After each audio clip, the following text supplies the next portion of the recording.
Bonjour à tous et bienvenue sur la chaîne Les Contes de Raphaël. Aujourd'hui, je vais vous parler d'un parfum très particulier.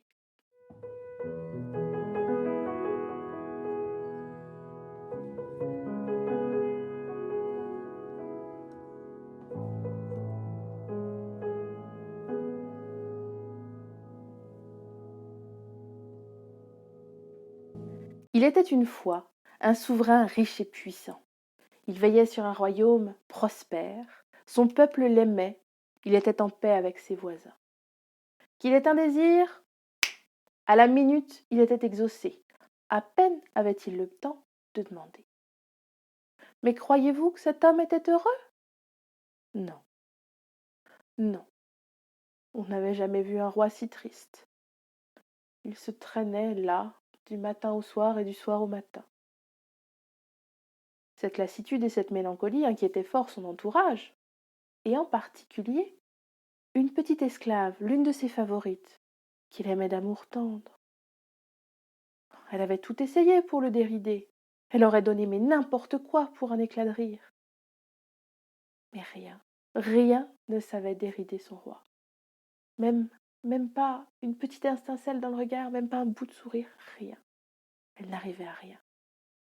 Jusqu'au soir où, alors qu'il était près d'elle, elle eut l'idée de lui proposer de repeindre le palais. Faisons entrer dans votre maison les couleurs qui manquent à votre vie, lui avait-elle proposé. Mouais, dit-il sans enthousiasme. Fais, débrouille-toi, je te laisse faire. Dès le lendemain, la petite favorite se débrouille très vite. Ah ça, les cavaliers partent les uns derrière les autres pour porter la bonne nouvelle dans tout le royaume. Tous les peintres sont conviés à venir repeindre le palais. Un ballet, mon Dieu, ce qu'il y avait comme monde, les artistes de tout poil, de tout style. Un balai incessant de pinceaux, de brosses, de couleurs, de rouleaux, tout. Et bientôt, le palais ne fut plus qu'échafaudage et couleurs chatoyantes. On repeint les murs, on repeint les plafonds, on repeint même quelques sols. Des couleurs partout. L'œil ne pouvait pas se poser sans tomber sur un rouge rougeoyant, sur un bleu d'azur. Des couleurs, des couleurs, des couleurs, dans tous les styles.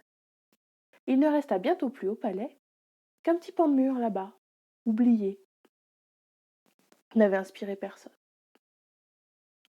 Jusqu'au jour où passa un peintre. Il avait reçu l'invitation comme les autres, mais on va quand même pas se précipiter. Il avait pris son temps pour venir, respirer les fleurs, regarder les oiseaux. Et le voilà qui arrive au palais et qui voit ce pan de mur et qui fait moi, il m'inspire, je sais ce que je vais mettre là. En venant, quelques lieues avant le palais, il avait croisé près d'une ferme une jeune femme. Elle était en train de puiser de l'eau, mais son geste était si naturel, elle respirait tellement la joie de vivre, la gaieté, la jeunesse, la vivacité, qu'il en avait été ébloui. Elle était si belle. Alors, il esquissa la jeune femme sur le mur et se mit à la peindre, patiemment, couche après couche. Le roi, le roi visitait son palais. Ouais, il y a de belles couleurs. Ouais, c'est sympa. Ça met de la gaieté. Et vous croyez que ça le mettait en joie, lui? Non. Il était toujours aussi morne et triste, jusqu'au moment où il se trouva devant ce fameux portrait de la jeune femme en train de puiser de l'eau. Il en resta bouche bée. Le peintre était là, juste en train de mettre le dernier coup de pinceau, sa signature. Dès que le peintre se redressa, le roi lui mit la main sur l'épaule et lui dit « Est-elle vraie ?» Le peintre lui dit « Oui, sire, jamais mon pinceau ne ment. Amène-la-moi. » Le peintre eut à peine le temps de ranger ses pinceaux qu'il était sur la route avec 10 gardes pour retrouver la jeune femme. Aussitôt dit, aussitôt fait, la jeune femme se retrouva devant le roi sans trop comprendre pourquoi, comment. Et même pas eu le temps de se laver les mains, elle était encore avec sa robe de travail, à peine coiffée, mais bon. Elle se présenta à la cour. Et qu'effectivement elle était belle. Et le roi, dès qu'il la vit, se leva de son trône, où il siégeait superbe et magnifique, vint la prendre dans ses bras, et lui dit « Demain tu seras reine, je t'épouse. » « Mais enfin, sire, je suis déjà mariée. »« Qu'importe, ce que je veux sera. » Et la jeune femme ne put rien dire, ne put rien faire. Le lendemain, malgré ses protestations, elle eut un second mariage, riche comme ceux de tous les rois. Et les jours commencèrent à filer, les uns derrière les autres, comme un tourbillon incessant.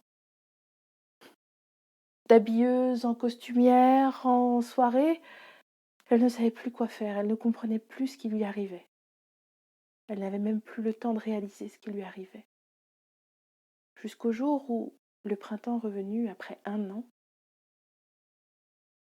elle eut, ô miracle, un moment de paix dans le jardin. Et à peine eut-elle mis le pied sur l'herbe qu'elle sentit un parfum merveilleux venir lui chatouiller les narines. Elle se précipita, trouva des petites fleurs mauves. Elle plongea le nez dedans, et de ses yeux limpides se mirent à couler des torrents de larmes.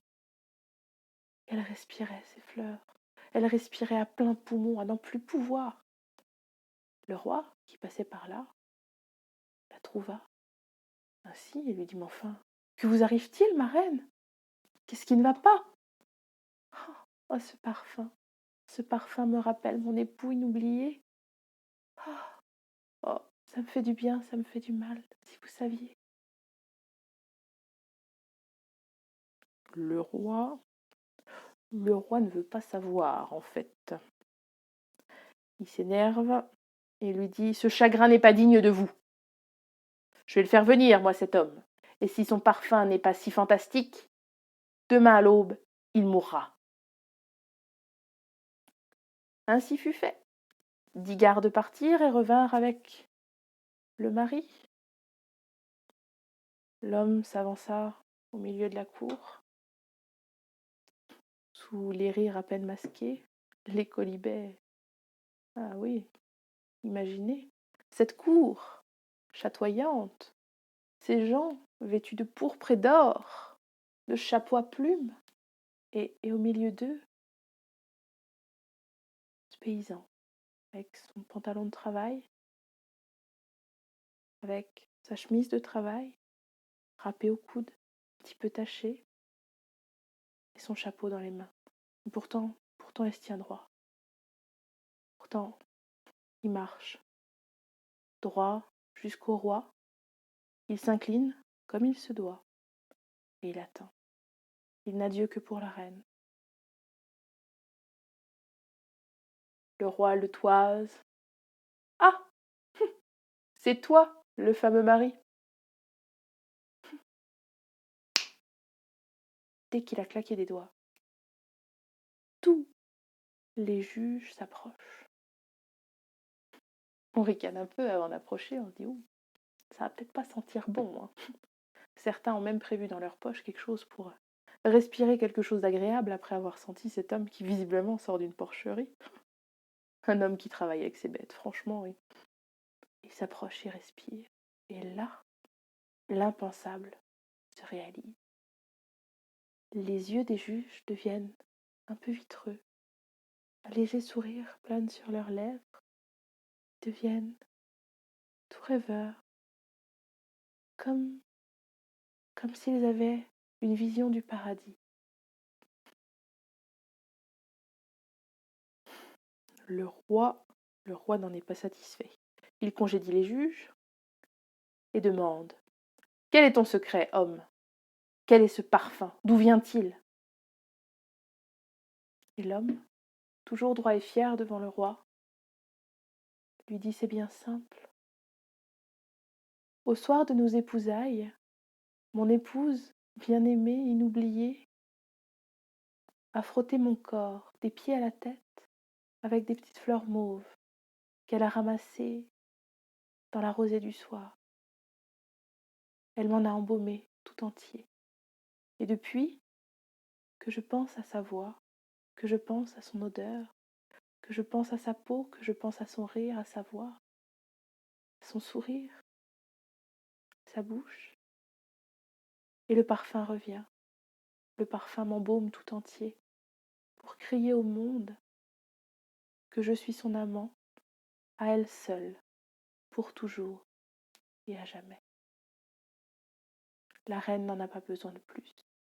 Elle se lève, abandonne là la couronne qu'on lui avait mise sur la tête, attrape son mari par le bras et sort dans la cour silencieuse.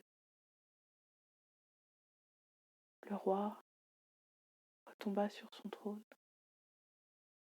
se mit la tête dans la main, et on dit qu'il pleura très longtemps.